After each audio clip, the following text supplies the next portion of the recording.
L'ambassadeur de Chine en Côte d'Ivoire a annoncé au sortir d'une séance de travail avec le ministre de la Culture la réhabilitation du palais de la Culture assis à Trècheville.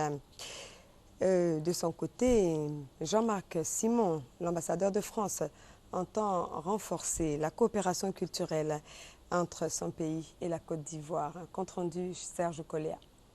La République populaire de Chine va s'investir dans la réhabilitation du Palais de la Culture.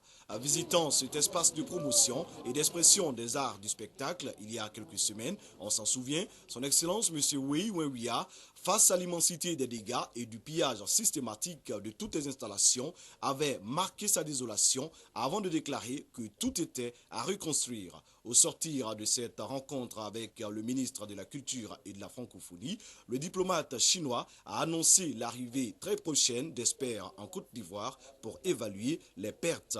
Ensuite, suivront les travaux de réhabilitation du Palais de la Culture. Nous avons tous exprimé notre bonne volonté pour renforcer la coopération et les échanges dans le domaine culturel entre nos deux pays. À la tête d'une délégation de la coopération française, son Excellence M. Jean-Marc Simon, ambassadeur de France en Côte d'Ivoire, est venu renouer le fil du contact culturel et les amitiés de la coopération francophone. Nous avons un certain nombre de chantiers qui peuvent s'appuyer sur le relais de notre centre culturel qui s'appelle maintenant l'Institut français, qui est en voie de réhabilitation, qui dispose d'une salle d'exposition qui doit être modernisée, qui dispose aussi d'une très belle bibliothèque qui est l'une des plus importantes bibliothèques de Côte d'Ivoire.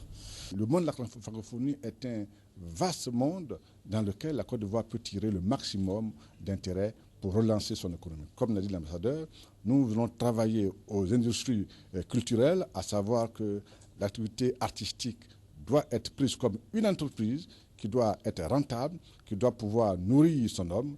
Et c'est à ces sujets que nous avons discuté et nous sommes heureux de l'appui que la France est prête à nous apporter.